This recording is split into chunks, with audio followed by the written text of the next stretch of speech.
أشهد أن لا إله إلا الله وحده لا شريك له وأشهد أن محمدا عبده ورسوله صلى الله تعالى عليه وعلى آله وصحبه وسلم تسليما كثيرا أما بعد فإن خير الحديث كتاب الله وخير الهدي هدي محمد صلى الله عليه وسلم وشر الأمور محدثاتها وكل محدثة بدعة وكل بدعة ضلالة وكل ضلالة في النار أعوذ بالله من الشيطان الرجيم إن عدة الشهور عند الله 12 شهرا في كتاب الله يوم خلق السماوات والأرض منها 4 حرم সম্মানিত দিনী ভাতৃমণ্ডলী, আল্লাহ রাব্বুল আলামিনের প্রশংসা এবং প্রিয় নবী শেষ নবী মুহাম্মদুর রাসূলুল্লাহ সাল্লাল্লাহু আলাইহি সাল্লামের উপর সালাতু সালামের পরে আজকে 6 মুহররম 1441 হিজরি আরবি মাসের বা আরবি বছরের প্রথম মাসের বৃহস্পতিবারে যে আমাদের সাপ্তাহিক বিষয়ভিত্তিক প্রোগ্রাম চলে আসছে দীর্ঘ বছর ধরে, এই বছরের প্রথম প্রোগ্রাম।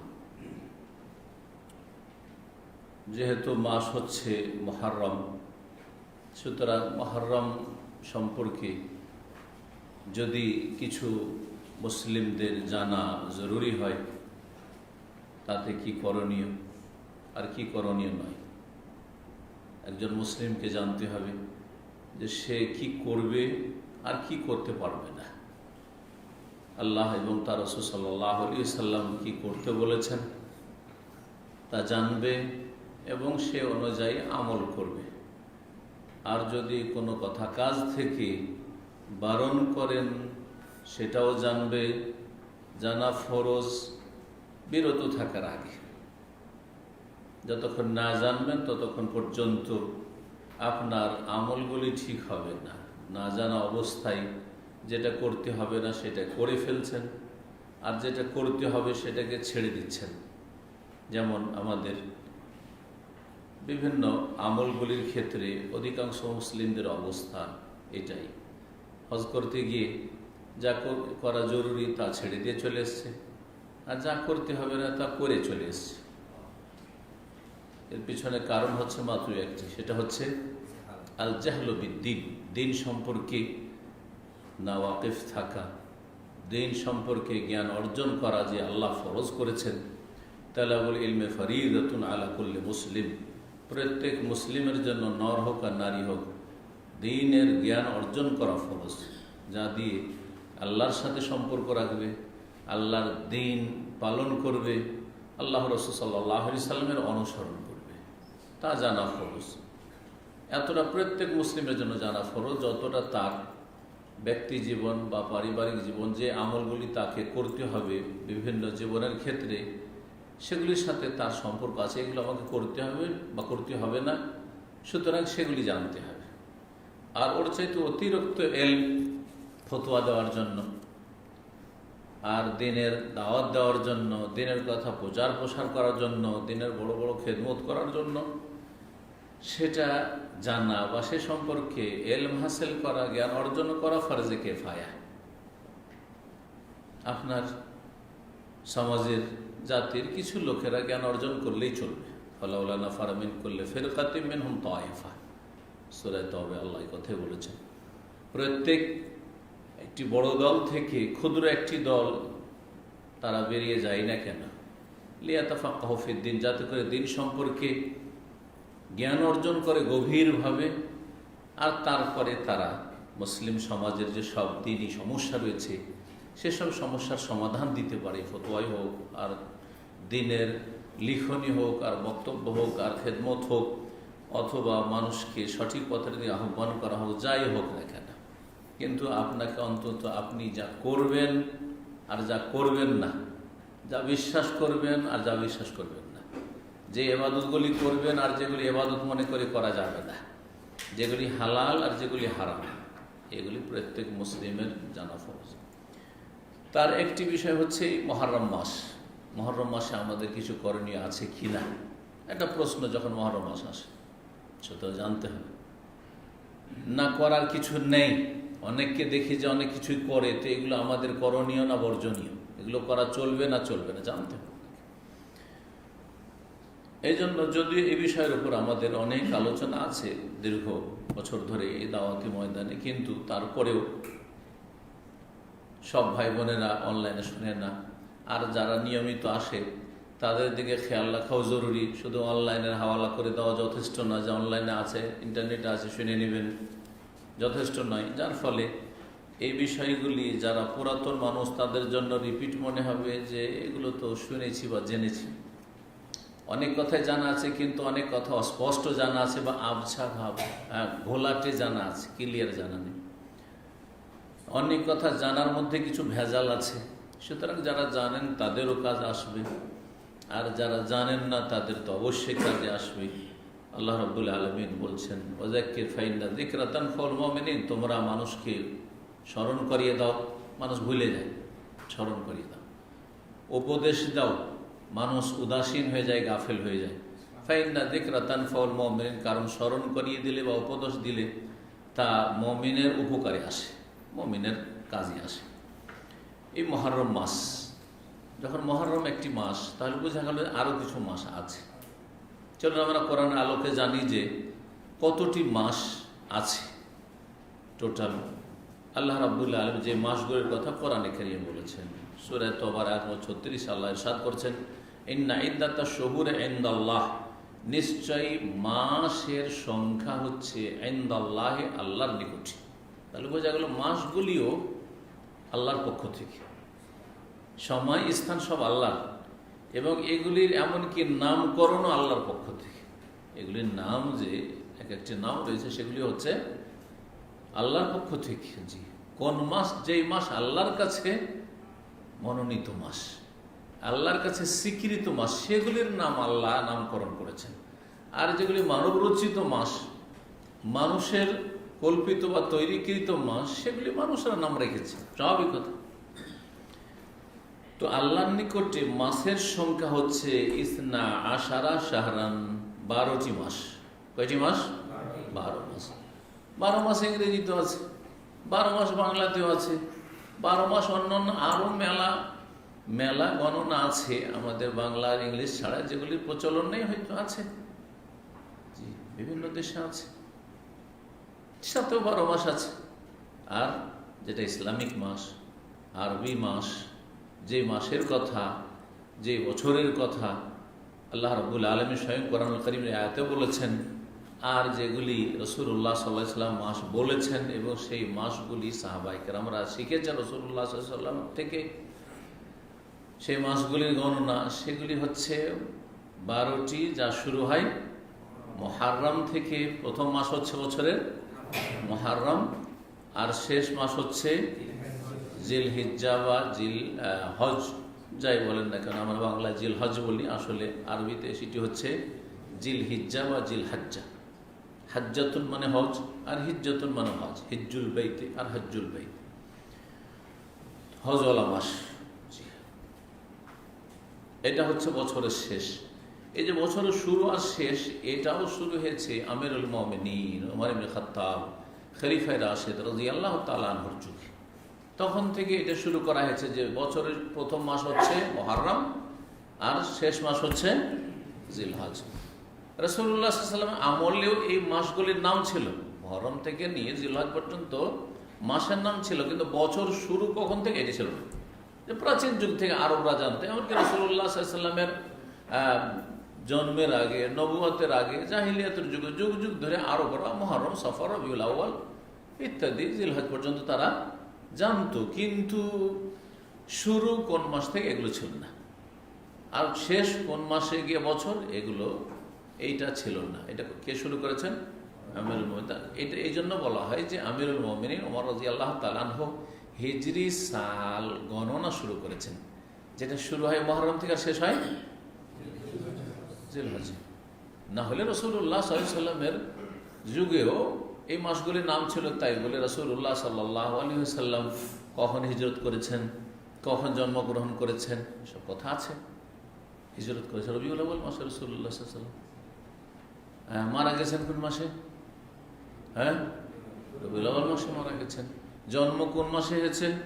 ইখতিলাফ আছে, রবিউল আউয়াল জরুরি নাই, হতে পারে রবিউল আউয়াল, সেটা 12 খুব প্রসিদ্ধ, কিন্তু সেটা গবেষকদের কাছে নয়, এটাই বেশি শক্তিশালী। আবার অন্য মাসেরও উক্তি আছে, 5টি-7টি উক্তি রয়েছে এই মর্মে। সুতরাং আপনি একটাকে আপনি নিশ্চিত বলতে পারছেন না। আপনার জন্মের সময় আপনার বাপ মা বেশি লেখাপড়া ছিল না আজকালকার জমানার মতো, আর আজকালকার জমানায় জন্ম নিবন্ধন যখন আজকাল শুরু হয়েছে, আমাদের যুগে ছিল না।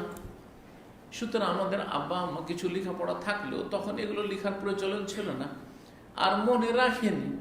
কেউ মনে রাখে এটা ছেলে জন্ম হইল, কেউ মনে রাখে? ওই রকমই রাসূলুল্লাহ সাল্লাল্লাহু আলাইহি ওয়াসাল্লামের যুগে হাতে গোনা গোটা মক্কাতে 5টা-7টা লোক লেখাপড়া জানতো না। সে যুগে কে গুনে রাখে? আর কে এইসব মনে রাখে যে কোন মাসে জন্ম, কোন তারিখে জন্ম? মনে রাখেন, যার ফলে স্বাভাবিক ইখতিলাফ হয়েছে। আর ইখতিলাফ যখন হয়েছে, আর এখানে যদি কিছু করার থাকতো তাহলে আল্লাহ ওহী দিয়ে জানিয়ে দিতেন, দেখো তোমাদের কিন্তু দ্বিধাদ্বন্দ্ব আছে যে নবীর, আমার প্রিয় নবীর জন্ম কোন মাসে, কিন্তু যেহেতু এতে মিলাদুন নবী করতে হবে, সেই জন্য আমি ওহী নাযিল করে দিচ্ছি যে নবীর জন্ম কিন্তু 12 রবিউল আউয়াল বা 9 রবিউল আউয়াল করেছেন। তাহলে ধর্মীয় বিষয় যদি তার সাথে জড়িত থাকতো যে একটা কিছু ধর্মকর্ম করতে হবে, তাহলে আল্লাহ তো সব জানছেন, তাই না? তাহলে আল্লাহ রাসূল সাল্লাল্লাহু আলাইহি ওয়াসাল্লামের মাধ্যমে জানিয়ে দিতেন বান্দাদেরকে, সাহাবীদেরকে, যে দেখো তোমাদের নবীর জন্ম হয়েছে অমুক মাসের অমুক তারিখে। জানাতেন না? জানাতেন না? কারণ জানিয়ে দেওয়া আল্লাহর দায়িত্ব, আর পৌঁছে দেওয়া রাসূলুল্লাহ সাল্লাল্লাহু আলাইহি ওয়াসাল্লামের দায়িত্ব, আর আমল করা, বিশ্বাস করা আমাদের দায়িত্ব। জি, যখন আল্লাহ জানাননি আর লোকেরা ইখতিলাফ করতে থেকে বিভিন্ন মত পোষণ করতে থেকেছে নবীর জন্মদিবস সম্পর্কে, আর রাসূলুল্লাহ সাল্লাল্লাহু আলাইহি ওয়াসাল্লাম বিষয়টি ক্লিয়ার করেননি, তাহলে বোঝা গেল যে এই রবিউল আউয়াল মাসের সাথে দিন ইসলামের কোন হুকুম আহকামের অর্থাৎ জন্মবার্ষিকী পালন করা ইসলামে কি নেই, এসব আসলে এর অস্তিত্ব নেই। যদি থাকতো তাহলে অবশ্যই এটা জানানো হইতো এবং রাসূলুল্লাহ সাল্লাল্লাহু আলাইহি ওয়াসাল্লাম সেটা তাবলীগ পৌঁছে দিতেন, যেটা ফরজ ছিল তার উপর, আর তখন আমরা আমল করতাম। যাই হোক, এটা এর সাথে চলে আসলো এই জন্যই যে এই মাসগুলি তো ছিল, আর বছর তখন বছর বলতো, হস্তি বাহিনীর বছর, অমুকের বছর, তমুকের বছর, এরকম বলতো। প্রসিদ্ধ আছে নবী সাল্লাল্লাহু আলাইহি ওয়াসাল্লামের জন্ম কোন বছরে, এত সালে না, হিজরি সন গণনা হয়েছে যেদিন থেকে রাসূলুল্লাহ সাল্লাল্লাহু আলাইহি ওয়াসাল্লাম হিজরত করেছেন, তার আগে মাসগুলি তো ছিল, কিন্তু কত সালটাল ছিল না। কোন যুগ থেকে শুরু? যেমন ঈসা আলাইহিস সালামকে কেন্দ্র করে খ্রিস্টাব্দ বা ঈসাই বছরগুলি গণনা শুরু হয়েছে, তাই না? 571-এ রাসূলুল্লাহ সাল্লাল্লাহু আলাইহি ওয়াসাল্লামের জন্ম, 22শে এপ্রিল বলা হচ্ছে আর কি হিসাব করে। তো এইরকমটা ছিল না। সুতরাং নবী সাল্লাল্লাহু আলাইহি ওয়াসাল্লামের জন্ম কখন হয়েছিল? আরবরা এইসব জানুয়ারি, ফেব্রুয়ারি, আর এইসব এপ্রিল কিছু জানতো না। ঈসাই সন জানতো না। তাই নবীর জন্ম কখন? তখন লোকেরা মনে রেখেছে, ও নবীর জন্ম হয়েছিল হস্তি বাহিনীর বছর, একটা বড় ধরনের কোনো ঘটনা ঘটেছে ওই বছরে। যেমন আপনাদের অনেকে জন্মগ্রহণ করেছে 71-এ। কখন জন্ম হয়েছে আপনার? ওই 71-73 বেশি লেখাপড়া করেনি, কিন্তু স্বাধীনতার বছর আমার জন্ম হয়েছে। অনেকে আপনাদের বাপদাদারা আছে, বৃদ্ধ হয়ে গেছে, ও জানে যে 47-এর পার্টিশন, ভারত পাকিস্তান যে পার্টিশন, ওই বছরে আমার জন্ম। যখন ইংরেজদের থেকে ভারত স্বাধীন হয়েছে তখন আমার জন্ম হয়েছে, বা তখন এত বড় ছিল। ঠিক আছে, যেমন আমার ছোটকালকার কথা মনে আছে। কি মনে আছে? 71-এর সময় একটু মনে পড়েছে, তখন আমার বয়স ছিল 9 বা 10 বছর। এইরকম যদি লেখাপড়া না করতাম তো এতটা না লেখাপড়া করেও জানা আছে। জি, যাই হোক, বলছিলাম যে 12টি মাস, কিন্তু সে মাসগুলি হচ্ছে মহরম থেকে শুরু করে জিলহজ পর্যন্ত। এগুলি হচ্ছে আমাদের মাস, সবসময় ডাকবেন। বাংলা আমাদের মাস নয়, যদিও জাতিতে আমরা বাঙালি, কিন্তু আগে আমরা মুসলিম। ভাষার দিক থেকে আমরা বাঙালি, কিন্তু আসল জাতীয়তা আমাদের হচ্ছে কি? ইসলাম। জাতীয়তা ইসলাম, আর আমরা হচ্ছে মুসলিম, জাতীয়তা মুসলিম আমরা। এটা হওয়া উচিত। এতে আমাদের হবে কি? আমাদের সম্পর্কটা হবে আন্তর্জাতিক সম্পর্ক, আর সম্পর্কটা হবে অটুট সম্পর্ক। সম্পর্ক আমাদের হবে ঘনিষ্ঠ সম্পর্ক, মজবুত সম্পর্ক, একবারে সীসা ঢালা প্রাচীরের মতো সম্পর্ক, যে সম্পর্ক কি এই প্রাচীরকে কেউ ছেদ করতে পারবে না। কিন্তু আজকাল এই যে জাতীয়তার যে বা বিভিন্ন যে দাওয়াতগুলি রয়েছে এগুলি হচ্ছে জাহিলিয়াত, যে জাহিলিয়াত আমাদেরকে টুকরো টুকরো করে রেখে দিয়েছে। আর কাফেররা এই জন্যই করেছে, আমাদের মগজে এইসব কথা ঢুকিয়ে দিয়েছে। আমাদেরকে আল্লাহ জমা করেছেন কি দিয়ে? ইসলাম দিয়ে জমা করেছেন। সম্মানিত করেছেন কি দিয়ে? ইসলাম দিয়ে। আর আমাদেরকে বাঁচিয়ে রাখতে হবে ইসলামকে। এইটাই আমাদের সারা জীবন থাকবে। হায়াতও আমাদের হবে ইসলামের ওপর, আর মৌত হবে আমাদের ইসলামের ওপর। আর তাহলে জান্নাতে যেতে পারবেন ইসলামের ভিত্তিতে। সহজ কথা আসলে। জি, আল্লাহ যেন বোঝার তৌফিক দান করেন এবং এই ঈমান ইয়াকিন নিয়ে মৃত্যুবরণের তৌফিক দান করেন, রবের সামনে হাজির হওয়ার তৌফিক দান করেন। এই যে 12 মাস, এটা ইয়াউমা খালাকাস সামাওয়াত, কখন থেকে শুরু? 12 মাসে বছর হয়। আরবিতে 355 বা 56 দিন হয়। 355 অথবা 56 দিন হয়, মনে রাখবেন। এইটাই বলেছেন বিশেষজ্ঞরা। 360-এর জায়গায় যেহেতু 29, আর কোনো মাসে 29, কোনো মাসে 30, তো 30-এর বেশি যেহেতু যাচ্ছে না, তো কমবে না 360-এ। তো কখনো 5টা কমে, কখনো 4টা দিন কমে যায়, জন্য 55 অথবা 56 দিন। পক্ষান্তরে ইংরেজি মাস যেহেতু 31 পর্যন্ত চলে যায়, সুতরাং 360-এর জায়গায় কি হয়ে যায়? 65 হয়ে যায়। এটি মশহুর আর কি, যদিও এদিক ওদিক হতে পারে। বাংলা মাস সম্পর্কে জানা আছে? কি জানা আছে? কত থেকে কত যায় দেখি। বাঙালি জাতি ভাষা দিয়ে তো স্বাধীন করেছেন, ভাষার দোহাই দিয়ে স্বাধীন করেছেন। একটু বলেন যে বাংলা মাস কোন তারিখ থেকে কোন তারিখ পর্যন্ত যায়? মানে সর্বনিম্ন কত হয়, কয়দিনে মাস হয়, আর সর্বর্ধে কত হয়? হ্যাঁ, 29, 30, ওর বেশি হয় না? 31 হয় না? আর কিছু হয়তো একসময় 32 হইতো, নাকি ওইটা ক্যান্সেল করেছে শুনেছি। আপনারা যারা ভাষাবিদ তারা বলবেন। আগের ক্যালেন্ডারে আমরা ছোটকাল দেখতাম বাংলা 32 তারিখ, ওই তারিখ 32 তারিখ, আপনাদের নতুন কিছু শুনেনি। তারপরে এখন আর 32 মানে বাংলা অনেক দিক থেকে দেখাও নেই, আরো বেশি 30 বছর হয়ে যাচ্ছে। কিন্তু শুনেছি যে 32টা অযৌক্তিক মনে করে ওটাকে ক্যান্সেল করা হয়েছে, 31-এ থামো, আর বেশি যাওয়া যাবে না। জি, এগুলো হচ্ছে মানুষের তৈরি করা মাসের গণনা, আল্লাহর গণনা নয়। কখন থেকে শুরু আল্লাহর এই গণনায়? ওমা খালাকাস সামাওয়াতি ওয়াল, যে এই দিন থেকে আল্লাহ আসমান জমিন পয়দা করেছেন। আর আসমান জমিনে সূর্য উঠা ডোবা শুরু করেছে, চাঁদ উঠা ডোবা শুরু করেছে। চাঁদ উঠেছে, ক্ষয় বড় হয়েছে, ক্ষয় হয়েছে, তখন থেকে শুরু হয়েছে। তখন থেকে আসমান জমিন, তখন থেকে মুহররম থেকে জিলহজ 12 মাস আল্লাহ এগুলি সৃষ্টি করেছেন এবং এই গণনা আল্লাহ দিয়েছেন। মিনহা আরবাতুন হুরুম, তার মধ্যে 4টি মাস আছে, যে মাসগুলি হচ্ছে সম্মানিত মাস। হরম মানে হারাম মাস। হারাম মানে প্রাচীন যুগে এগুলির চরম শ্রদ্ধা ছিল, সম্মান ছিল, যে লড়াই করতে হলেও এই মাসগুলিতে লড়াই করা যাবে না। ইসলামে আসার পরে সেই বিধান রাখা হয়নি। ইসলামে লড়াই হচ্ছে 2 রকম। লড়াই যদি না হক অন্যায় লড়াই হয় তো সব সময় হারাম।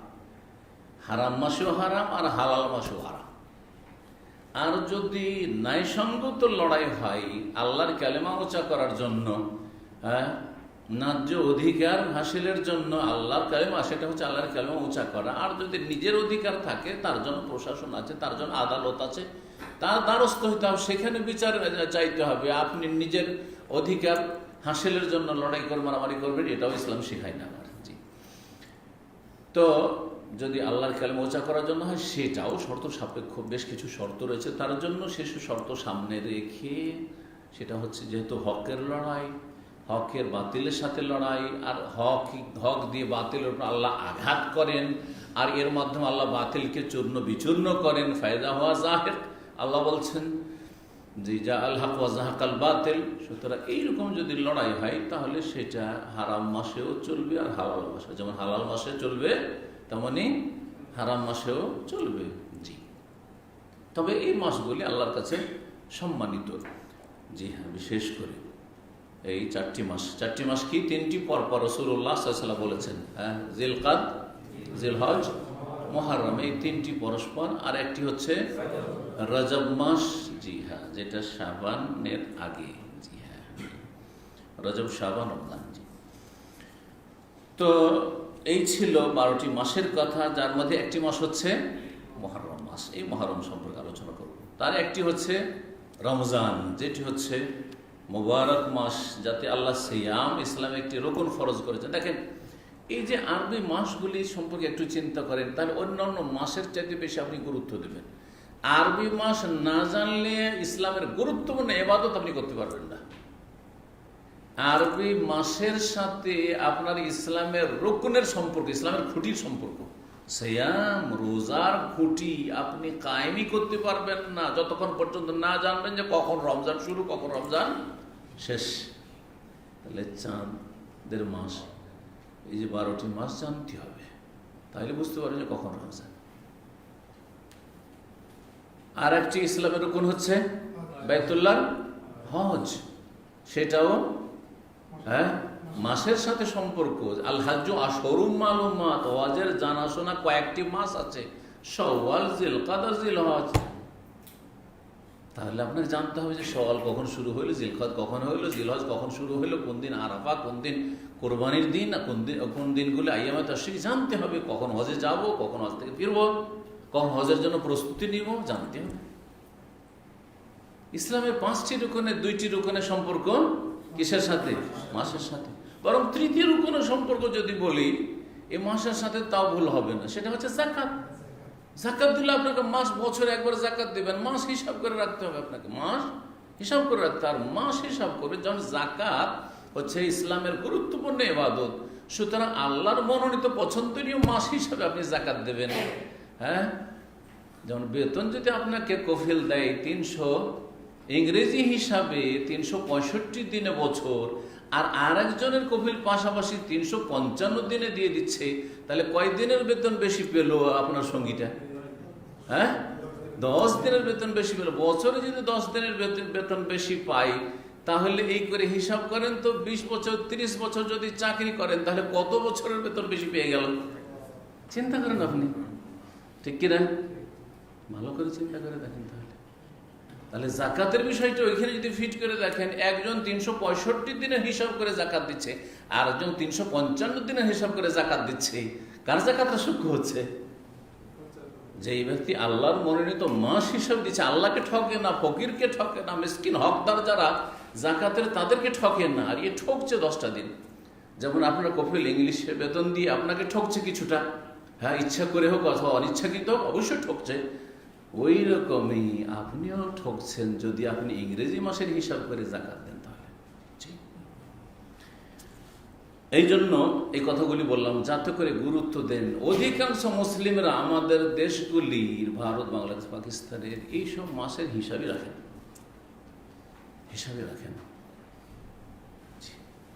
দুনিয়ার কাজকর্মে প্রয়োজন হচ্ছে ইংরেজি, সুতরাং ইংরেজি মুখস্থ ঠিক আছে ছোট থেকে।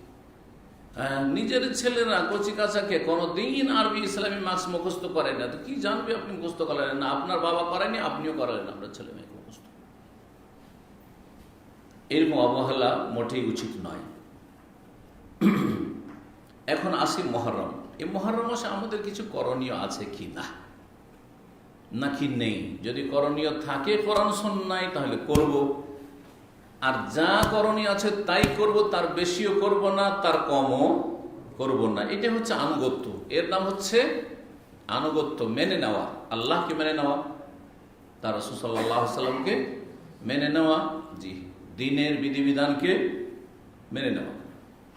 এই কথা বলে সূরা মুহাম্মদের আয়াত নম্বর 33, আল্লাহ রাব্বুল আলামিন, ইয়া আইয়ুহাল্লাযীনা আমানু আতিউল্লাহ ওয়া আতিউর রাসূল ওয়া লা তুবতিলু আমালাকুম। আল্লাহ বলছেন, হে ঈমানদারগণ, তোমরা আল্লাহকে মানো। আতিউল্লাহ মানে আল্লাহকে মানো, আল্লাহর আনুগত্য করো মানে আল্লাহকে মানো। আল্লাহকে মানলে আল্লাহর বিধিবিধান মানতে হবে, আল্লাহর আদেশ নিষেধ মানতে হবে, আল্লাহ যা পছন্দ করেছেন তা পছন্দ করতে হবে, আল্লাহ যা পছন্দ করেননি আপনাকে পছন্দ করা চলবে না। এটা হচ্ছে মেনে নেওয়া। মেনে নেওয়া মানে এই যে আল্লাহকে মেনে নিয়েছে, আল্লাহ আছে, না না না, এটা মানাই হল না। এই মানা কোনো কাজে আসবে না। শুধু আল্লাহর ইবাদত মেনে নিতে হবে, আল্লাহর আদেশ নিষেধ মেনে নিতে হবে। যে দিকগুলি বললাম এক কথায়, আল্লাহকে মানো। আর ওয়াতিউর রাসূল, আর কাকে মানো? রাসূল সাল্লাল্লাহু আলাইহি সাল্লামকে মানো। আর রাসূল সাল্লাল্লাহু আলাইহি সাল্লামকে না মানা ছাড়া আল্লাহকে মানা যাবে না। কেউ যদি বলেন আল্লাহকে মানবো মানে শুধু কোরআন কথা মানবো, তাহলে সে মুসলিম হইতে পারবে না, আর কোনো ইবাদত সহিশুদ্ধ করে করতে পারবে না। আল্লাহ হচ্ছে আকিমুস সালাত, বিস্তারিত কেমন করে সালাত কায়েম করতে হবে, নামাজ পড়তে হবে, কোথাও নাই কোরআনে কারিমে, ইশারা ইঙ্গিত ছাড়া। তারপরে ওয়াতুজ যাকাত, যাকাত দাও, যাকাত দিতে হবে, কিসে দিতে হবে, কত দিতে হবে, কিছুই নেই কোরআনে কারিমে।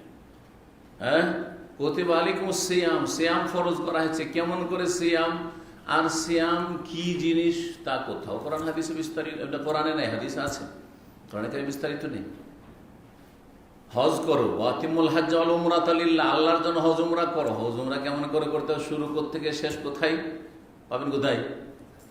কোরআনে পাবেন না, পাবেন না।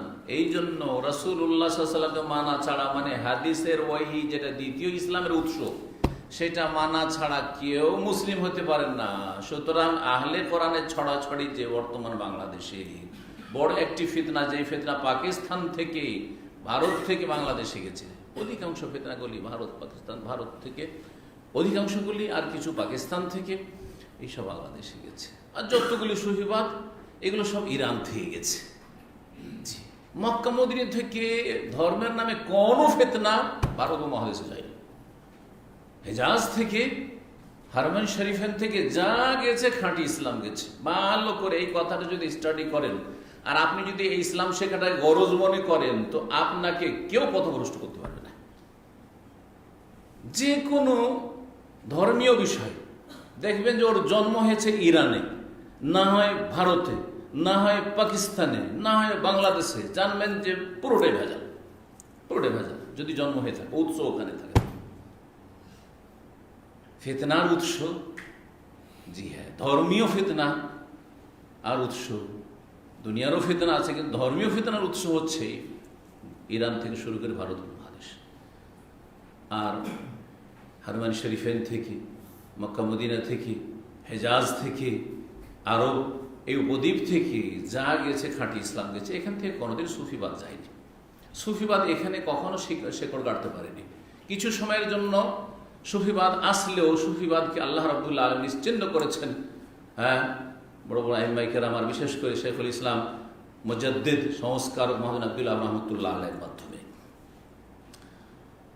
আর তার সাথে সাথে এই আলেমে দিন, মুজাহিদ এবং মুজাদ্দিদের যে সমর্থন করেছেন, শক্তির যোগান দিয়েছেন এখানকার বর্তমান শাসকদের পূর্বপুরুষ ইমাম মুহাম্মদ বিন সৌদ রহমতুল্লাহ আলাইহি ওয়া রাহিমাহুল্লাহ জামিয়ান।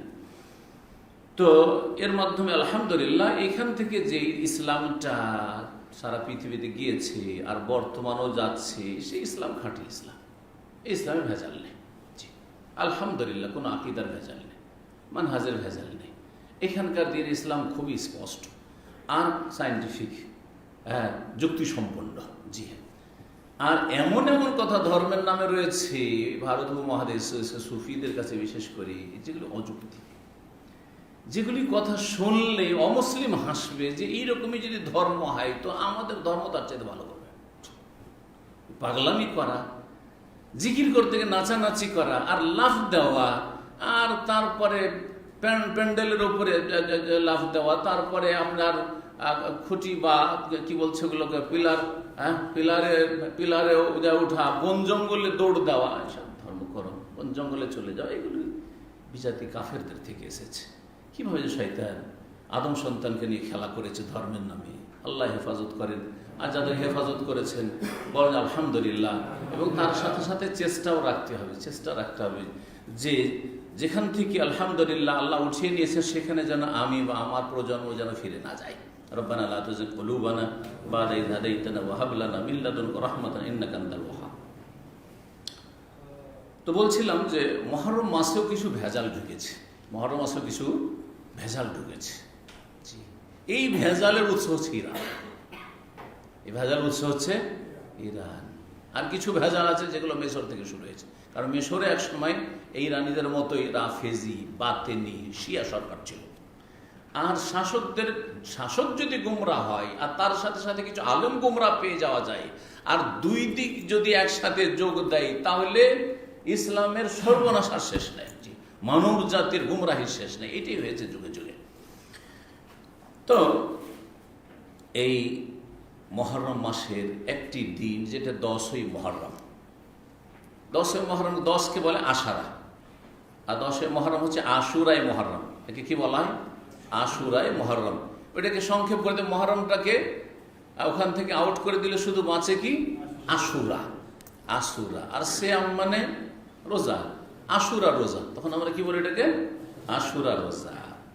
এই আশুরার যে সিয়াম বা সম, এটা হচ্ছে আরবি ভাষা রোজা। এই সম্পর্কে একটি হাদিস শোনাই, কখন থেকে শুরু হলো এবং কিভাবে শুরু হলো, সাহাবীরা কিভাবে শুরু করলেন, কাদের কাছ থেকে জানতে পারলেন, এবং রাসূলুল্লাহ সাল্লাল্লাহু আলাইহি ওয়াসাল্লাম এই সময় কি বলেছিলেন তাদেরকে। আব্দুল্লাহ বিন আব্বাস রাদিয়াল্লাহু তাআলা আনহু থেকে সহিহ বুখারী মুসলিম হাদিস রয়েছে। সহিহ বুখারীর চাইতে সহিহ মুসলিমের হাদিসটি একটু লম্বা। একটি হাদিসে ক্ষান্ত করছে, সহিহ মুসলিম এটা শোনাচ্ছে যেটা একটু লম্বা। রাসূলুল্লাহ সাল্লাল্লাহু আলাইহি ওয়াসাল্লাম মদিনায় আগমন করলেন। কখন আগমন করলেন? প্রথম হিজরত করে। আন্না রাসূলুল্লাহ সাল্লাল্লাহু আলাইহি ওয়াসাল্লাম কাদিমাল মদিনাতা, মদিনায় পদার্পণ করলেন হিজরত করে। মদিনায় তখন 5টা বংশ বাস করত। মনে রাখবেন, 5টা বংশ। 2টা মুশরিক বংশ, যাদের অধিকাংশ তখন মুসলিম হয়ে গেছিল, আর পরে যারাও বাকি ছিল, পরে ইসলামের দাওয়াতে ধীরে ধীরে তারা মুসলমান হয়েছিল। তাদের মধ্যে কিছু মুনাফিক হয়েছিল, যেমন আব্দুল্লাহ ওই মুনাফিকদের যে গোষ্ঠী দলগুলি এই 2 গোত্র থেকে ছিল, এদের অধিকাংশ মুসলিম হয়ে গেছিল, খাঁটি মুসলিম, আর অল্প কিছু কি ছিল? কপট মুনাফিক ছিল। আর 3টি বংশ ছিল। এই 2টি বংশ যে মুশরিক পৌত্তলিক ছিল প্রাচীন যুগে, আর তারা ইসলাম গ্রহণ করে, তারা হচ্ছেন আওস এবং খাজরাজ। আওস খাজরাজ ইসলাম আসার পরে তাদের ভালোবাসা সম্প্রীতি সৃষ্টি হলো, অথচ তাদের দীর্ঘ সময়ের গোত্রীয় দুশ্মনী শত্রুতা লড়াই চলছিল। আল্লাহ রাব্বুল তাদের অন্তরে সম্প্রীতি ভালোবাসা সৃষ্টি করে দিলেন। ফাআল্লাফা বাইনা কুলুবিহিম ফাআসবাহতুম বিনি'মাতিহি ওয়া আল্লাহ কোরআনে কারীম সূরা আলে ইমরানের বিষয়টি উল্লেখ করেছেন।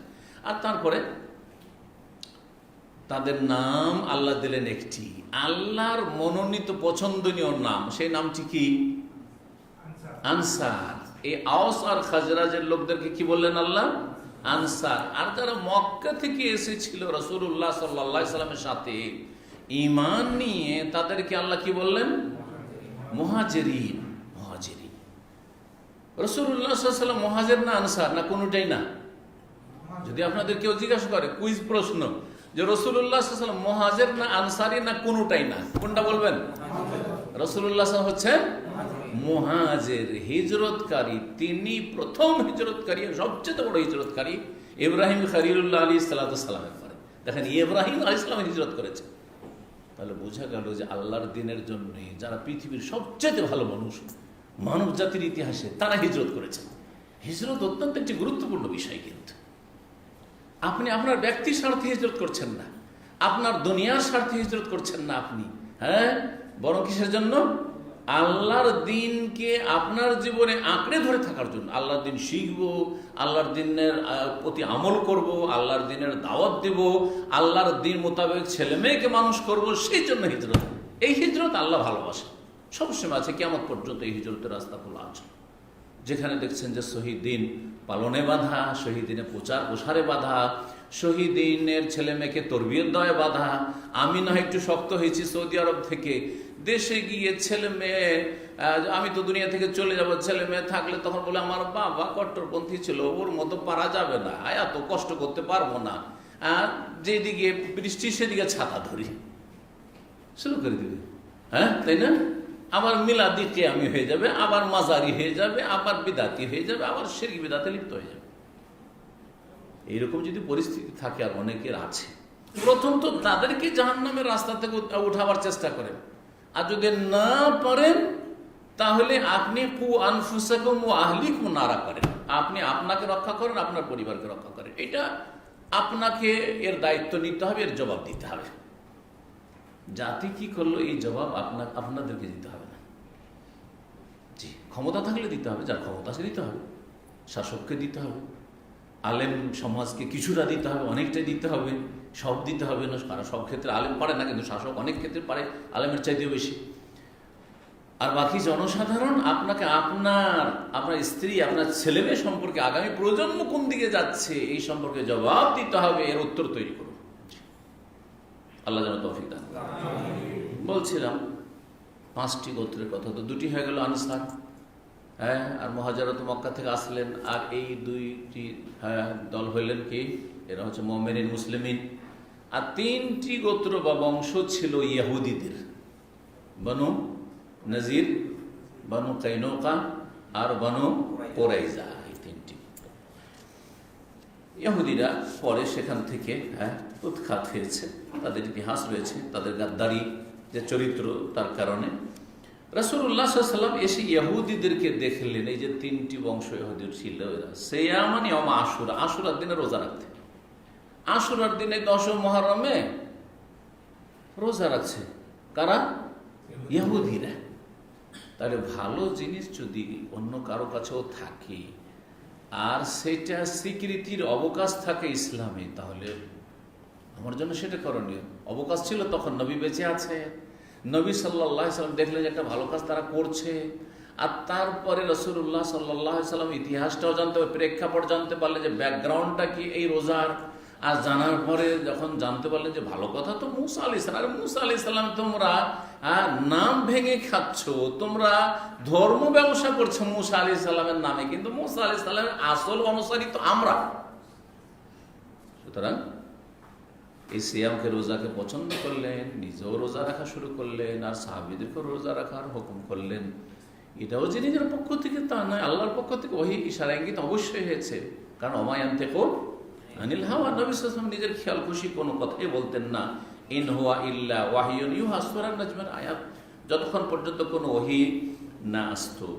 তো আশুরার দিনে রোজা রাখতে দেখলেন। ফাকাল রাসূলুল্লাহ সাল্লাল্লাহু আলাইহি ওয়াসাল্লাম মা হাযাল ইয়াউমুল্লাযী তাসুমুনাহু, এটা আবার কোন দিন, যেই দিনে তোমরা সিয়াম পালন করছো।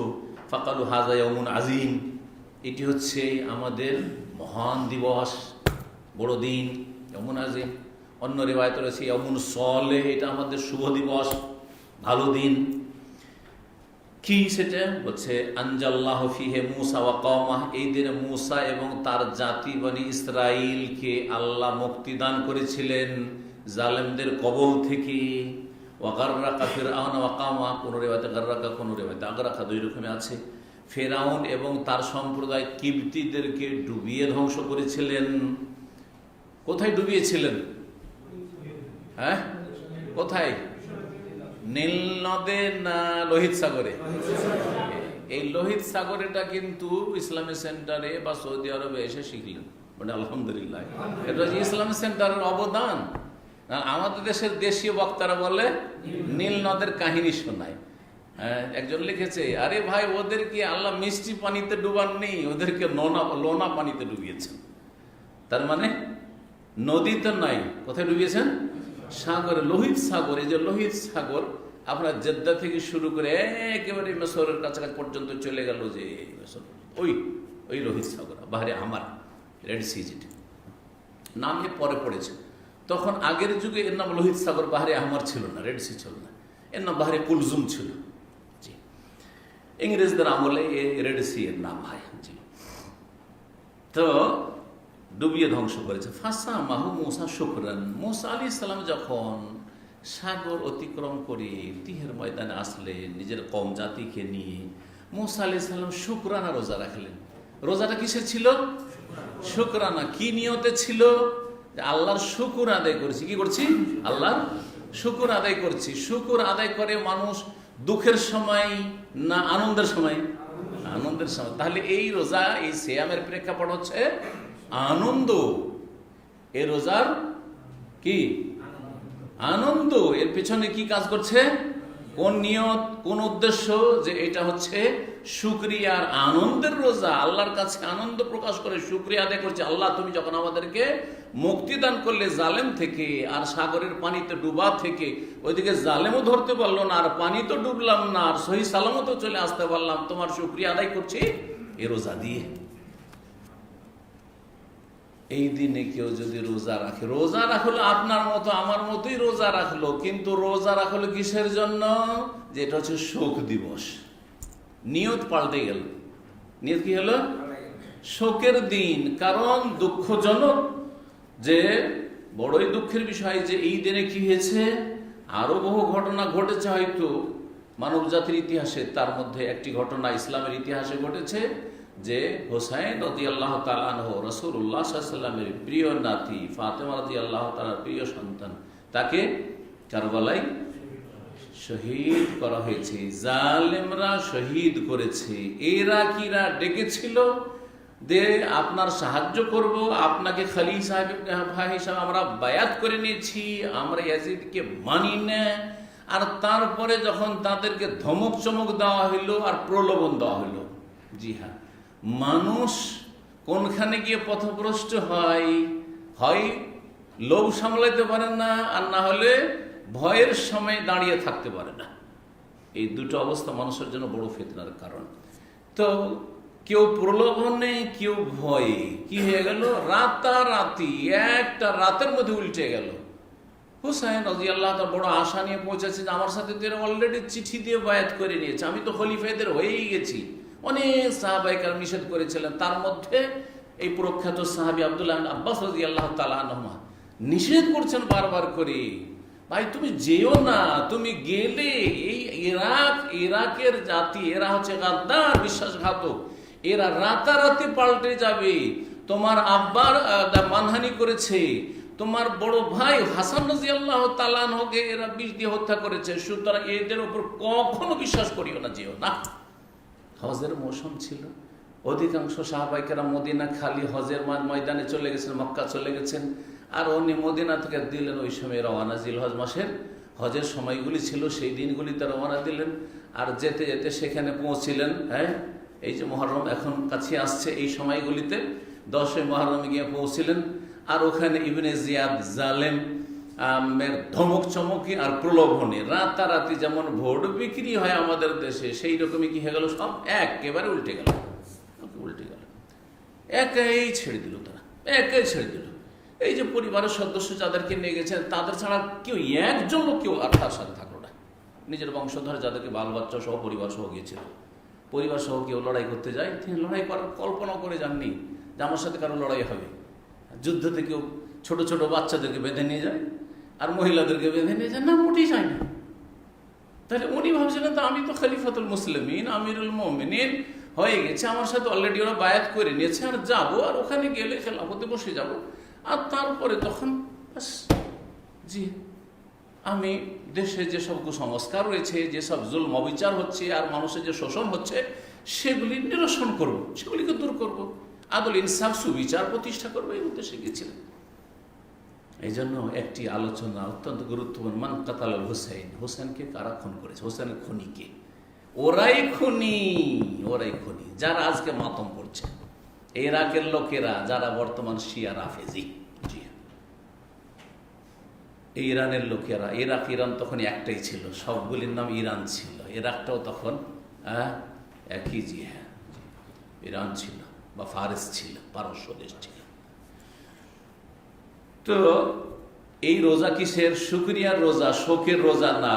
ঘটনা ঘটেছে এই 10 মুহররমে, আল্লাহর ফয়সালা এটাই ছিল। কিন্তু আপনি যদি সেখানে গিয়ার চেঞ্জ করে দেন যে রাসূলুল্লাহ সাল্লাল্লাহু আলাইহি ওয়াসাল্লাম আমল থেকে প্রায় 60 বছরের মতো আমরা শুকরানা রোজা রাখলাম, যেমন মুসা আলাইহিস সালাম শুকরানা রোজা রেখেছেন, আর তারপরে যেহেতু 10 মুহররম আসরের ঘটনা, এই দুর্ঘটনা ঘটলো, আর কারবালায় শহীদুল হুসাইন রাদিয়াল্লাহু তাআলা, সুতরাং এটা শোক দিবস হয়ে গেল মুসলিম জাতির জন্য, সুতরাং আমি শোকের রোজা রাখছি। তাহলে আপনি কি সুন্নতের অনুসারী না বেদাতি? বেদাতি। ভালো করে শোনা, একটা নিয়তে খারাপের কারণে, নিয়তের গিয়ার চেঞ্জ হয়ে যাওয়ার কারণে আপনি বেদাতি হয়ে গেলেন, আর বেদাতের আমল কবুল হয় না। আতিউল্লাহ ওয়া আতিউর রাসূলটা শেষ করা হয়নি, আল্লাহকে মানো আর রাসূলকে মানো। ওয়ালা তুবতিলু আমালাকুম, তোমাদের আমলগুলিকে নষ্ট করে দিও না। এতে কি বোঝা গেল? দুটো সমষ্টি মিলান, আল্লাহকে মানো আর রাসূলকে মানো, তাহলে আমল কি হবে? কবুল হবে। না হলে কি হয়ে যাবে? আল্লাহকে যদি না মানো, অথবা আল্লাহকে মানছো কিন্তু রাসূলকে মানছো না, তাহলে কি হয়ে যাবে? আমল বাতিল হয়ে যাবে, নষ্ট হয়ে যাবে। খবরদার, ওয়ালা তুবতিলু আমাল, সুন্নতের অনুসারী হও, আল্লাহকে মানো, ইখলাসের সাথে করো, প্রথম শর্ত। ইবাদত কবুল কয়টি শর্ত? 2টি শর্ত। আল্লাহকে মানো মানে ইখলাসের সাথে। আরেকটা দিক, আরেকটা তাফসীর করি, আরেকটা দৃষ্টিভঙ্গি নিয়ে, সেটা হচ্ছে আল্লাহকে মানো, ইখলাসের সাথে, একমাত্র আল্লাহর জন্য করো ওই কাজটি, যেই কাজটি করবে, যে আমলটি করবে আপনি করবেন। আর রাসূলকে মানা মানে রাসূলুল্লাহ সাল্লাল্লাহু আলাইহি ওয়াসাল্লামের সুন্নত অনুযায়ী মোতাবেক সেই আমলটি করো, নবীর তরিকায় করো। নবী সাল্লাল্লাহু আলাইহি ওয়াসাল্লামের তরিকা কি? শুকরানা রোজা। সুতরাং শুকরানা রোজা হিসাবে রাখো, তাহলে কি হবে? আমল বাতিল বা নষ্ট হবে না। আর যদি এর বিপরীত করো, আল্লাহর জন্যই করলে, বড় ইখলাসের সাথে রোজা রাখলে, কিন্তু শোক ভরা অন্তর নিয়ে শোকের রোজা রাখছি, আশুরার রোজা আছে, 9 মুহররম 10 মুহররম, আর কেউ জিজ্ঞাসা করছে ভাই রোজা রেখেছে, কিসের জন্য রোজা রেখেছেন? বলছে আপনি জানেন না, এই তো ভাই হোসেন রাদিয়াল্লাহু তাআলা এই দিনে নবীর প্রিয় নাতি শহীদ হয়েছে, আমার অন্তর শোকে ভরা, শোকে আমি ভেঙে পড়েছি, শোকের জন্য রোজা রেখেছি, বা এই শোকের চেতনা নিয়ে রোজা রেখেছি। তাহলে আপনি বেদাতি হইলেন, আর আপনার আমল কবুল হইল না, বরং আপনার আমল কি হয়ে গেল? বাতালা আমাল, আমল বাতিল হয়ে গেল, আপনার নষ্ট হয়ে গেল। ওয়ালা তুবতিলু আমাল, তোমাদের আমলকে নষ্ট করিও না। ইহুদিরা বলল যে মুসা আলাইহিস সালাম শুকরানা রোজা রাখেন, ফানাহনু নাসুম, আমরাও রোজা রাখছি। ফাকালা রাসূলুল্লাহ সাল্লাল্লাহু আলাইহি ওয়াসাল্লাম, তখন রাসূলুল্লাহ সাল্লাল্লাহু আলাইহি ওয়াসাল্লাম বলেছিলেন, ফানাহনু আহাক্কু ওয়া আউলা বিমুসা মিনকুম, আমরা মুসা আলাইহিস সালামের অনুসরণে বেশি হক রাখি এবং আমাদের সম্পর্ক মুসার সাথে তোমাদের চাইতে বেশি, কারণ সত্যিকার মুসার অনুসারী হচ্ছি আমরা, তোমরা না। যেমন আজকে ইসলাম ধর্মের নামে আর নবীর দিন নিয়ে আসা দিনের নামে এই যে সুফিবাদ, পীর মুরিদির ব্যবসা, তাবিজ ব্যবসা, মিলাদ ব্যবসা, আর এই যে মাজার, মাজারের খেদমত, আর মাজার ব্যবসা, আর মাজারের জন্য যেসব খরচা করা হচ্ছে, এগুলো কিসের নামে হচ্ছে? ইসলাম ধর্মের নামে হচ্ছে না? নবীর দোহাই দিয়ে হচ্ছে না? কিন্তু নবী সাল্লাল্লাহু আলাইহি সাল্লামের সাথে কার সম্পর্ক বেশি? যারা রাসূলুল্লাহ সাল্লাল্লাহু আলাইহি ওয়াসাল্লামের ছেড়ে যাওয়া দিন পালন করে তাদের সম্পর্ক বেশি, নাকি যারা নবী সাল্লাল্লাহু আলাইহি ওয়াসাল্লামের নামে অনেক কিছু ধীরে ধীরে বাড়াইতে সেটা কি করেছে? একেবারে বিকৃত করে দিয়েছে। জি, কার সম্পর্ক বেশি? এরা অনেক বেশি আমল করে, আরে আমরা মিলাদ করি না, ওরা মিলাদ করে, আমরা মাজারে যাই না, ওরা মাজারে যায়, আমরা মুরিদ হই না, ওরা মুরিদ হয়, আমরা শবে বরাতে হালুয়া রুটি খাই না, ফকির মিসকিনকে খাওয়াই না, ওরা খাওয়াই। তো ওদের আমল বেশি, সেজন্য ওদের সম্পর্ক বেশি নাকি না ওরা ভেজাল ইসলামে আছে? সুতরাং তাদের সম্পর্ক নামে মাত্র সম্পর্ক, কাজের কোনো সম্পর্ক নেই। জি, ভালো করে শুনে রাখেন, আমরা বেশি হক রাখি রাসূলুল্লাহ সাল্লাল্লাহু আলাইহি ওয়াসাল্লাম অনুসরণ, কারণ আমরা নবী সাল্লাল্লাহু আলাইহি ওয়াসাল্লামের ছেড়ে যাওয়া দিন যেহেতু কমপ্লিট, আকমালতু লাকুম দিন, তাতে একটা বাড়ানোর কাউকে অনুমতিও আল্লাহ দেননি। সুতরাং আমরা কাউকে এই অধিকারও দিই না, মক্কার ইমাম হয়ে যাক না কেন, যদি এমন একটা কথা বলে আজকে থেকে তোমাদেরকে একটা ভালো আমল দিলাম, ওজিফা, বলবো বাতিল, যেহেতু আল্লাহ দেননি, তার রাসূল সাল্লাল্লাহু আলাইহি ওয়াসাল্লাম দেননি আমাদেরকে। এই হচ্ছে দ্বীন ইসলাম। ফাসামাহু রাসূলুল্লাহ, সুতরাং রাসূলুল্লাহ নিজেও সিয়াম পালন করলেন এই দিনেও, আমারা বেসিয়ামিহি, এবং সিয়াম পালনে সাহাবীদেরকে নির্দেশ দিলেন। আরেকটি হাদিস সহিহ মুসলিমের প্রমাণ করে, আবু হুরায়রা রাদিয়াল্লাহু তাআলা আনহু থেকে বর্ণিত, সেটা হচ্ছে সবচেয়ে উত্তম রোজা নফল রোজার মধ্যে কোন রোজা? এই আশুরা রোজা। আর সবচাইতে উত্তম নামাজ, সবচাইতে উত্তম সালাত হচ্ছে ফরজ সালাতের পরে তাহাজ্জুদের সালাত। কালা রাসূলুল্লাহ আফদালুস সালাতে বাদা রমাদান শাহরুল্লাহিল মুহররম, সবচেয়ে আফদালুস সিয়ামে বাদা রমজান, আফদালুস সিয়ামে বাদা রমজান শাহরুল্লাহিল মুহররম, সবচাইতে উত্তম সিয়াম হচ্ছে রমজানের সিয়ামের পরে আল্লাহর মাস মুহররম যে রয়েছে, এই মুহররম আল্লাহর মাসের সিয়াম পালন করা হচ্ছে সবচেয়ে উত্তম সিয়াম। এখানে ঠিক 10 তারিখের বলা হয়নি, মুহররম মাসের বলা হয়েছে। অনেক ওলামারা বলেছে এই জন্য নফল রোজা যদি বেশি বেশি কেউ মুহররম মাসে রাখে, এই হাদিসের আলোকে রাখা যেতে পারে। কিন্তু বাস্তবে দেখলে রাসূলুল্লাহ সাল্লাল্লাহু আলাইহি ওয়াসাল্লাম, তার সাহাবারা বেশি রাখেননি, সেই জন্য আমরা মানুষকে উৎসাহিত করব না। কিন্তু কেউ যদি রাখে যে উত্তম সিয়াম হচ্ছে মুহররমের সিয়াম, সুতরাং আমি বেশি বেশি রাখবো, অন্য মাসে আমি সোমবার বৃহস্পতিবার রাখতে পারি না, কিন্তু এই মাসটায় সোমবার বৃহস্পতিবার রোজা ছাড়বো না, নিষেধ করবো না, ভালো কথা। কারণ রমজানের পর উত্তম রোজা হচ্ছে মুহররম মাসের রোজা। আফদালুস সালাতে বাদাল ফরিদা, ফরজ সালাতের পরে সবচেয়ে উৎকৃষ্ট সালাত হচ্ছে সালাতুল লাইল, রাতের সালাত, মানে তাহাজ্জুদের সালাত। তাহাজ্জুদের সালাত তাহলে বোঝা গেল যে তাহাজ্জুদের আর তারাবির চাইতে বেশি ফজিলতের সালাত হচ্ছে আপনার জোহরের সালাত। আজকের জোহর, আজকের ফজর, আর রমজান মাসের তারাবি, রমজান মাসের কিয়ামুল লাইল আর খতমের তারাবি তার চাইতে অনেক বেশি ফজিলত রাখে আজকের জোহর নামাজ, আসর নামাজ আর ফজর নামাজ, এই 5 ওয়াক্ত নামাজ। ফরজ ছাড়া কেউ নাজাত পাবে না, কিন্তু তারাবি ছাড়া আর তাহাজ্জুদ ছাড়া নাজাত পেতে পারে। নিম্ন স্তরে জান্নাতি হবে একটু, কিন্তু জান্নাতি হবে, জানিতে হবে ইনশাআল্লাহ। কিন্তু ফরজ ত্যাগকারী জান্নাতি হবে না, কারণ ফরজ সালাত ত্যাগকারী কাফের হয়ে যায়, আর ফরজ রোজা ত্যাগকারী বড় ফাসিক হয়ে যায়, যদিও কাফের হয় না। সুতরাং সেখানেও প্রথমখানে জান্নাতে যেতে অবশ্যই বাধা পাবে, জাহান্নামে যেতে হবে, জেল টেল জাহান্নামে খাটতে হবে, আর তারপরে জান্নাত পেতে পারে। সুতরাং ফরজ সিয়ামের গুরুত্ব আগে, ফরজ নামাজের গুরুত্ব আগে, আর তারপরে তখন সুন্নত নফলের উপর আমল করবেন। আল্লাহ যেন তৌফিক দান। এছাড়া একটি হাদিস প্রমাণ করে সহিহ বুখারীর, যে জাহিলিয়াতের যুগে জাহিলিয়াতের লোকেরা রোজা রাখত, মানে মক্কার লোকেরা রোজা রাখত। এখানে তো বললাম যে ইহুদিরা রোজা রাখত, কিন্তু এখানে রয়েছে কানা আশুরা ইয়াসুমু আহলুল জাহিলিয়া, জাহিলিয়াতের যুগের লোকেরাও আশুরা রোজা রাখত। পাশাপাশি বসবাসের জন্য এক দল আরেক দল থেকে অনেক কিছু গ্রহণ করে। হিন্দুদের পাশাপাশি হিন্দু সভ্যতার মাঝে আমরা বসবাসের জন্য ভারত উপমহাদেশের লোকেরা আমরা অনেক জীবনের বিষয়গুলিতে হিন্দুদের কালচার সংস্কৃতি পালন করে থাকি। আমাদের হয়তো যার সহি নামাজটা তার নামাজটা ঠিক আছে, যে সহি নামাজও পড়ে তার বাড়ির বিবাহ দেখবেন যে অর্ধেকের বেশি হিন্দু আনা রিসুল আওয়াজ।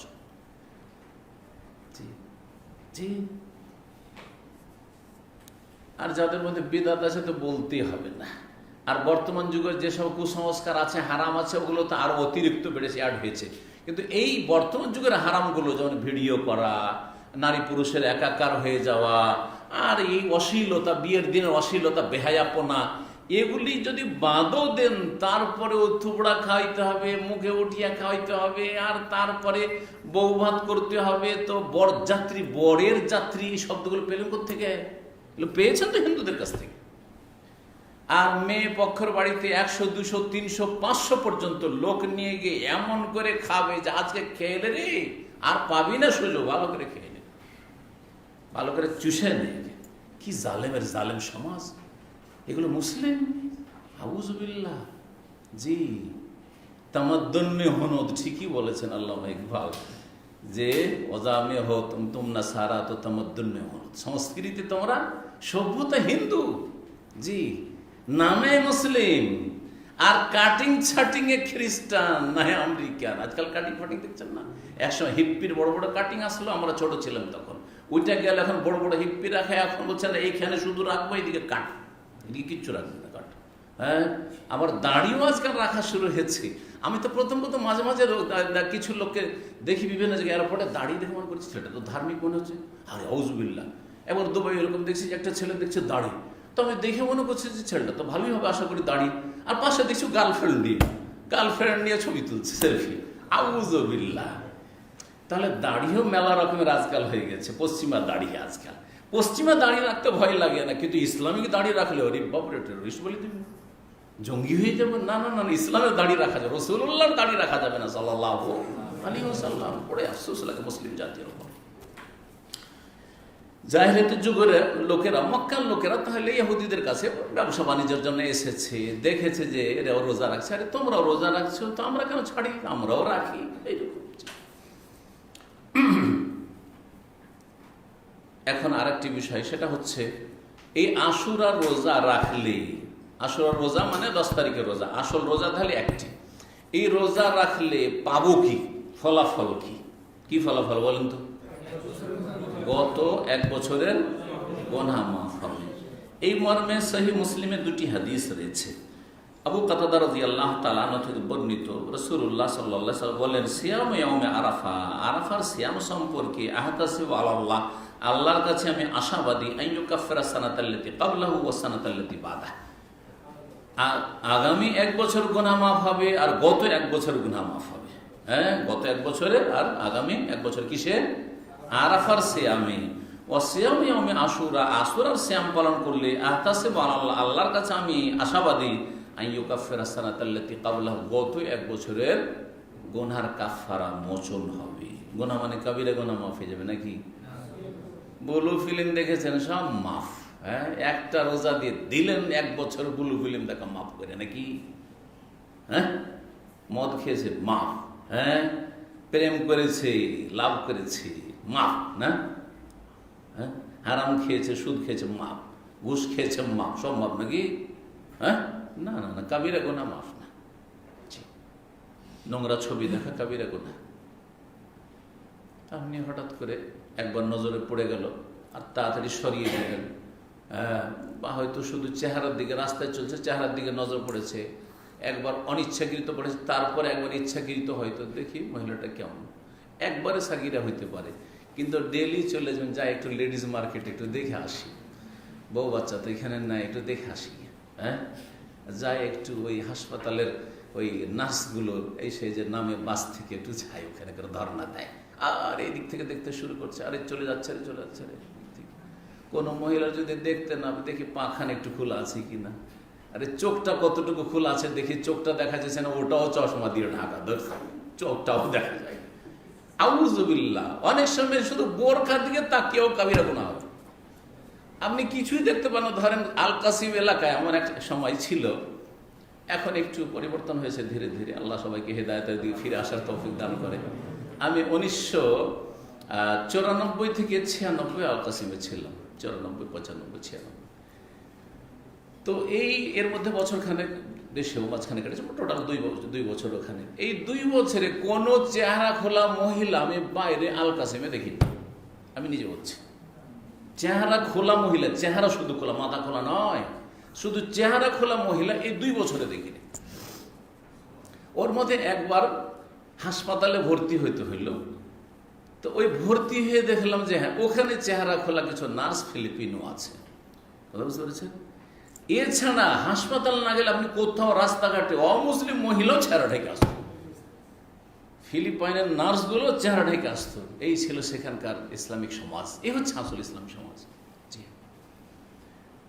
তো কি বলছিলাম, এখন এইরকম পরিস্থিতিতে কেউ যদি এমন আসক্ত হয় জেনার, চোখের জেনার, যে ও দেখতে পাবো না, ওই কালো বোরখা দেখতে ওই দিকেই তাকাবো, বারবার শুধু কালো বোরখার দিকে তাকায়, তবুও কাবিরা হইতে পারে, কারণ সবসময় তার মন ওই দিকে যায়।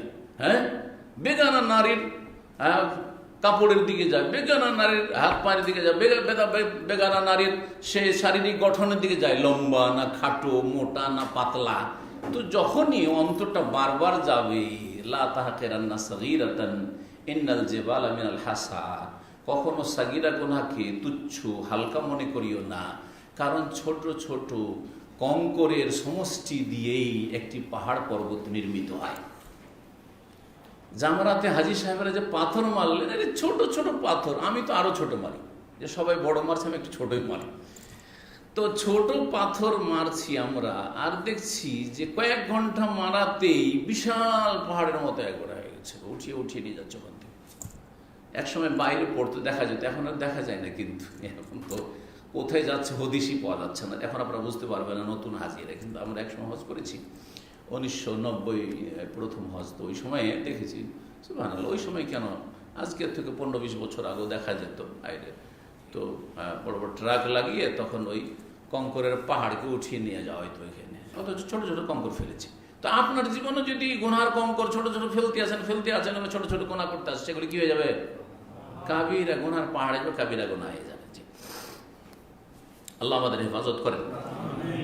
বলছিলাম যে গত 1 বছরের গুনাহ মাফ হবে, যতগুলি হাদিস এরকম আছে, এই গুনাহ মাফ হবে, ওই গুনাহ মাফ হবে, অতীতের গুনাহ মাফ হয়ে যাবে, এগুলির মানে হচ্ছে ছোট গুনাহ মাফ হয়ে যাবে, সাগীরা গুনাহ মাফ হয়ে যাবে। বড় গুনার জন্য তওবা শর্ত, তবে বেশি বেশি নেকির কাজ করলে ইউরজাল কাবায়ের, কাবিরা গুনাহ মাফেরও সম্ভাবনা আছে। ধরেন আপনার কাবিরা গুনাহ হয়েছে একটা, আর হয়নি, আর নেকি অনেক, তো অনেক নেকি দিয়ে কাবিরা গুনাহও ধ্বংস হইতে পারে, জি হতে পারে। কিন্তু আজকালকার মানুষের জন্য সেটা নয়। আজকালকার মানুষের নেকির পাহাড় বা কোথায় আছে? আপনি আপনার জ্ঞান নাই দিন সম্পর্কে, সেই জন্য হয়তো আপনি আত্মহং করে ভুগছেন যে আমি মনে হয় খুব নেককার লোক, অনেক নেকি করছি না। তো এই জন্য কাবিরা জানতে হবে আর সাগিরা জানতে হবে। আর কাবিরা গুনাহ কখনো নফল ইবাদত দিয়ে মাফ হবে না, সাগিরা গুনাহ মাফ হবে। আর কাবিরা গুনাহ যদি হয়ে যায় তাহলে তওবা করতে হবে, যে তওবার শর্তগুলি আছে আল্লাহর হকের ক্ষেত্রে আর মানুষের হকের ক্ষেত্রে। আসল রোজা কয়টি বললাম? একটি। কিন্তু নবী সাল্লাল্লাহু আলাইহি ওয়াসাল্লাম একটা করে রোজা রেখেছেন। তারপরে নবী সাল্লাল্লাহু আলাইহি ওয়াসাল্লামকে একবার স্মরণ করানো হলো যে ইহুদিরাও তো রোজা রাখছে, এই দিন আমরাও রোজা রাখছি আর ইহুদিরাও কি করছে? রোজা রাখছে। এটা ছিল শেষ বছর নবী সাল্লাল্লাহু আলাইহি ওয়াসাল্লামের, 10ম হিজরি চলে আসছে।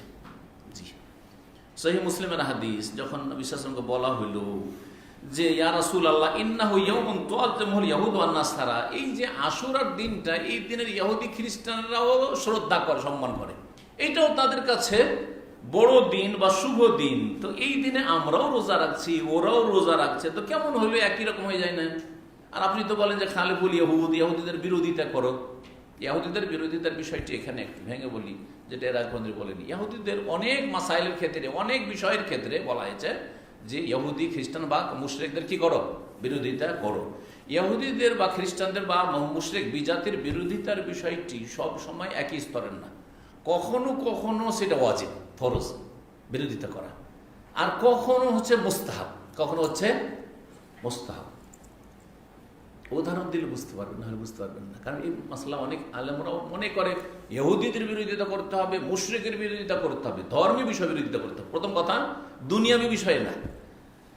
বাঙালি হিন্দুরা ভাত খায় 3 বার, সুতরাং আমরা খবরদার 3 বার খাবো না, 2 বার খেতে হবে আমাদেরকে, 3 বার চলবে নাকি? হ্যাঁ, বাঙালি হিন্দুরা ইলিশ মাছ খায়, মসুর ডাল খায়, সেজন্য আমরা মসুর ডাল বাদ দেবো নাকি? না না না না, দুনিয়ার ক্ষেত্রে বিরোধিতা করতে বলা হয়নি। কিন্তু ধরেন ধর্মীয় পোশাক আছে, হিন্দুদের গেরুয়া গেরুয়া রঙের পোশাক আছে, হ্যাঁ, তাদের সাধু সন্ন্যাসীদের বেশ কিছু লেবাস আছে, তাদের ওই যে পৈতে, জানি না ওটা কি বলে, আমরা পৈতেই বুঝি। হ্যাঁ, তো ওগুলো চলবে না, হারাম, এগুলো জায়েজ নাই, ঠিক না? নামদের, খ্রিস্টানদের নামদের পোশাক আছে, ওরাও হেজাব করে, কিন্তু সাদা কাপড়ে। আমি নামদের দেখেছি ট্রেনে সফর করতে কোন এক সময়, তো মাথা টাথা সব ঢাকা আছে, শুধু চেহারা খোলা, আর পুরো একবারে যেমন বোরখা, চেহারা খুলে যারা বোরখা পরে, ঠিক ওই রকমই ঢিলাঢালা পোশাক পরে আছে। তো সাদা কাপড়ের কেউ যদি বোরখা পরে জায়েজ? জায়েজ নয়। 2 কারণে জায়েজ না। একটা হচ্ছে খ্রিস্টানদের নামদের সাথে সদৃশ্যতা, আর একটা হচ্ছে পুরুষদের পোশাকের সাথে সাথে পুরুষদের রং হচ্ছে সাদা, সুতরাং মহিলারা সাদা কাপড় পরবে না। জুব্বা পরে পুরুষরা, যদি একটা মহিলা জুব্বা পরে চলবে? বলবে আমার ম্যাক্সি, পুরুষরা জুব্বা, ওইটা আমার ম্যাক্সি, সাদা কাপড়ের ম্যাক্সি, চলবে? বলবে না, তোমার জন্য চলবে না, কারণ এটা হচ্ছে লেবাসুর রিজাল, পুরুষের পোশাক। ধর্মীয় ক্ষেত্রে সদৃশ্যতা হারাম বা তাদের বিরোধিতা করতে হবে। ধর্মীয় ক্ষেত্রে যে বিরোধিতাগুলি, সেগুলি সব একই স্তরের না, কিছু ফরজ আর কিছু হচ্ছে মুস্তাহাব। ফরজ, যাতে চেনা যাবে না হিন্দু না মুসলিম, খ্রিস্টান না মুসলিম, ফরজ আপনাকে চিহ্নিত হইতে হবে যে আমি মুসলিম। আরে ভাই, দাড়ি রাখবেন না, আপনিও দাড়ি মন্ডনকারী, আর একজন অগ্নিপূজক হিন্দু দাড়ি মন্ডনকারী, তাহলে আপনি কি করে চিনবেন যে মুসলিম না হিন্দু? হঠাৎ মারা গেল, জানাজা পড়ে একে দাফন করবেন না ওদেরকে আগুনে জ্বালিয়ে দেওয়ার জন্য চিতায় নিয়ে যেতে, বা কি বলছে ওটাকে, হ্যাঁ, ও চিতায় নিয়ে যেতে দেবেন? হ্যাঁ, বলেন শ্মশানে। চিন্তা করেন তাহলে, না কাপড় খুলে দেখবেন? বলেন, তাহলে আপনাকে চিহ্নিত হইতে হবে যে আমি মুসলিম, আমার দেখো ইসলামিক দাঁড়িয়েছে। দাঁড়িয়ে মোচকে একবার সমান করে দিয়েছে রবীন্দ্রনাথ ঠাকুরের মতো করে, কার্ল মার্কসের মতো না, ওইটাও চলবে না। কারণ ওইটাতে আপনি চিহ্নিত হইলেন না যে এই দাড়ি দিয়ে আপনি মুসলিম চেনা যাচ্ছে না। আপনাকে মোচ আপনার ছোট থাকতে হবে, আর দাড়ি আপনার বড় থাকতে হবে, তাহলে চেনা যাবে যে না, এটা ইসলামিক দাঁড়িয়ে আছে আপনার। এই ক্ষেত্রে ফরজ, এইরকম অনেক ক্ষেত্র আছে ফরজ, কিন্তু কোন কোন ক্ষেত্রে সুন্নাত। নবী সাল্লাল্লাহু আলাইহি ওয়াসাল্লামের একটি হাদিস রয়েছে, আবু দাউদ হাদিস, সহিহ, কিন্তু কেউ আমল করেন না, আমরা করি না।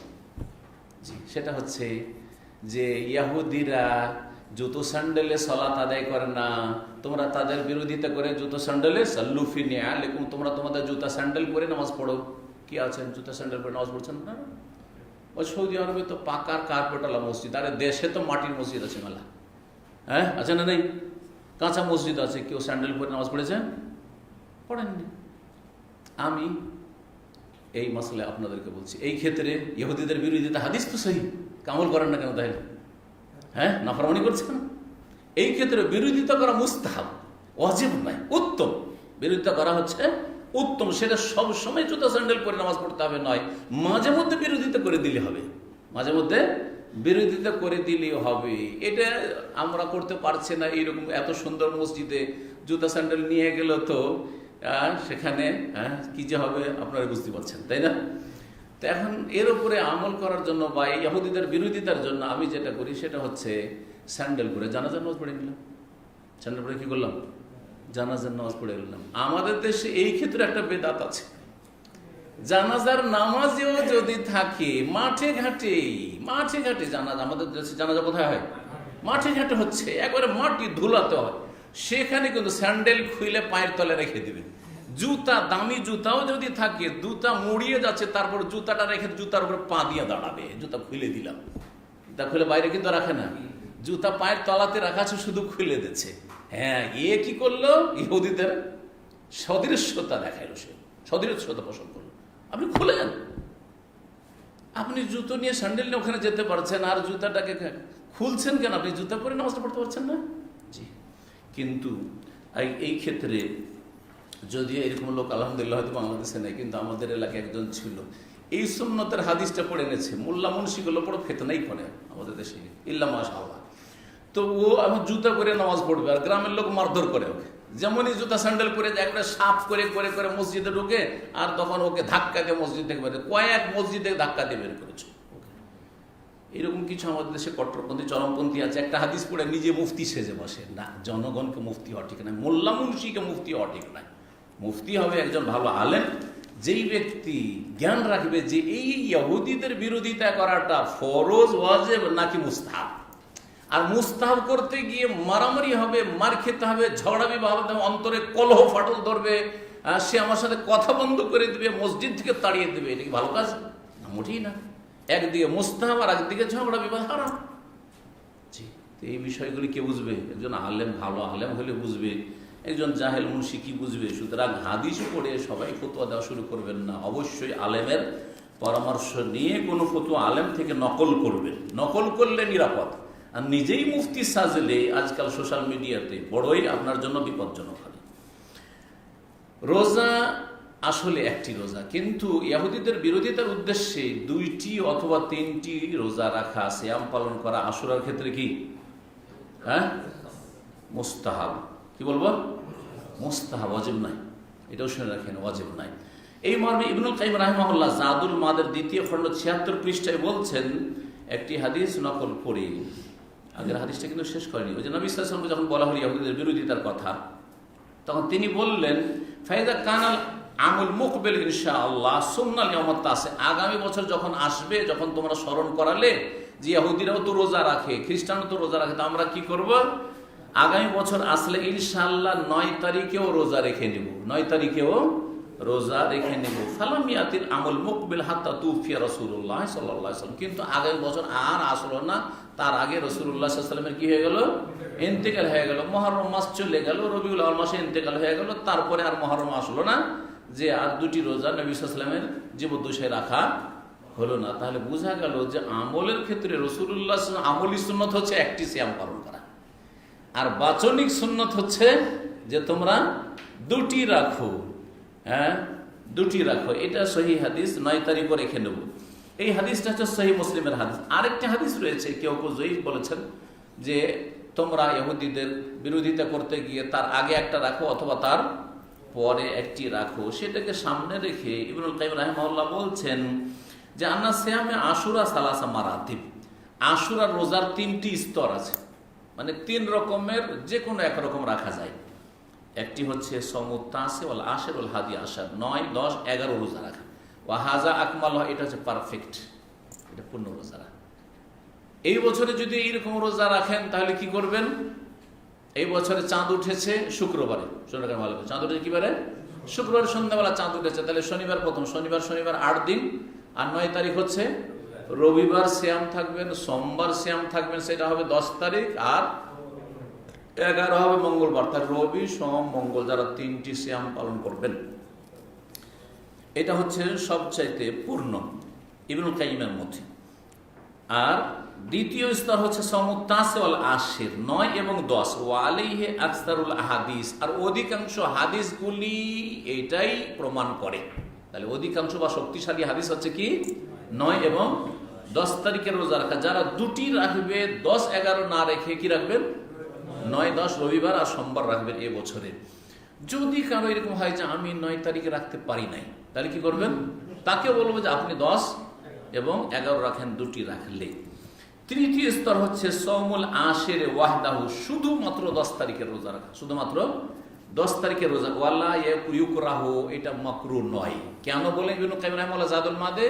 কিছু কিছু ফুকাহার ওলামারা বলেছে একদিন রোজা রাখা মাকরুহ, একদিন রোজা রাখা কি মাকরুহ, কারণ আপনি ইহুদিদের সদৃশ্যতা অবলম্বন করলেন, সেজন্য তিনি বলছেন না। সহি মতে ওয়ালা ইউকরাহু আলা সাহি, সঠিক মতে এটা মাকরুহ, অপছন্দনীয় না, একদিন রোজা রাখা যাবে। শুধু তিনি বলেনি কামা কালাহু ইবনে তাইমিয়া রাহিমাহুল্লাহ তাআলা ফিল ইখতিয়ারাত, ইবনে তাইমিয়া রাহিমাহুল্লাহর ইখতিয়ারাতে তিনি 101 পৃষ্ঠায় এই কথাই বলেছেন যে একদিনও কেউ যদি রোজা রাখে, যেমন আপনারা কাজকর্ম অনেকে ভারী কাজ করছেন, রোজা রাখার একটা আবেগ আছে, একটা এই নকল রোজাটা গুরুত্বপূর্ণ, ছাড়বো না, গত 1 বছর গুনাহ মাফ হবে, চলো একটা রোজা আমি রাখি কমপক্ষে, চলো একটি রোজা রাখি। তো একটি রাখলে কোন দিনে রাখবেন? আগামী রবিবারের দিন গিয়ে রাত্রে সাহারি খেয়ে আর সোমবারের দিন সিয়াম পালন করবেন।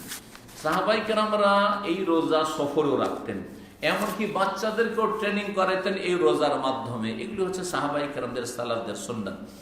এই দিনে রোজা রাখা হচ্ছে করণীয়, আর এই দিনকে শোকের দিন হিসাবে নেওয়া, মাতম করা, তাজিয়া করা, যেমন শিয়া এবং শিয়া ভক্ত, শিয়া অনুসারীরা করে থাকে, বেদাতীরা আমাদের ভারত উপমহাদেশে, এগুলি হচ্ছে কি জঘন্য বেদাত, যেগুলি থেকে আইম্মায়ে কেরামগণ সতর্ক করেছেন। এই দিনকে আপনারা শোকের দিনও বলবেন না, আর শোকের দিন হিসাবেও নেবেন না। কোনো যদি বড় থেকে বড় শোক হয়, তারপর কয়দিন শোক পালন করা যাবে? শুধুমাত্র 3 দিন। 3 দিনের বেশি কোনো শোক নেই, 3 দিনের বেশি কারো ক্ষেত্রে শোক নেই। একমাত্র ইদ্যত কাটানোর অনুমতি আছে বা নির্দেশ আছে, অনুমতি না নির্দেশ আছে ওয়াজিব, সেটা হচ্ছে 4 মাস 10 দিন। কার জন্য? বিধবা স্ত্রীর জন্য। স্বামীর ক্ষেত্রে, বাপের জন্য নয়, মায়ের জন্য নয়, ছেলে মেয়েদের জন্য নয়, কারো জন্য নয়। জি, এই দিনকে এর বিপরীত কিছু লোকেরা, যেমন শিয়ারা শোক মাতম করা শুরু করলো, একটা রিয়াকশন আছে, রিয়াকশনে অনেক কিছু হয়, ধর্মীয় রিয়াকশনও আছে। রিয়াকশনে যখন শোক মাতম করা শুরু করলো ইরাকের লোকেরা, কি জন্য? নিজের দোষ ঢাকার জন্য, যে আমরা খুব কান্নাকাটি করি, তাহলে আমরা চোর হিসাবে, খুনি হিসাবে ধরা পড়বো না। এটা হলো চালাকি ইরাকিদের। যখন এটা করা শুরু করলো, তখন ওদের বিপরীত রিয়াকশনে সামদেশের কিছু বিদাতিরা, নাসেবিরা কি করলো? এই দিনটাকে আনন্দ ফুর্তির দিন হিসাবে নিল, যে তোরা শোক করবি তো আমরা তোদের শোকের বিরোধিতা করবো, কি করে? আনন্দ খুশি করে। সুতরাং নাসেবিরা আনন্দ খুশি করা শুরু করলো, এটাও বিদাত। এই ক্ষেত্রে কিছু জাল হাদিস গড়েছে, স্বামী বিদাতিরা জাল হাদিস গড়েছে।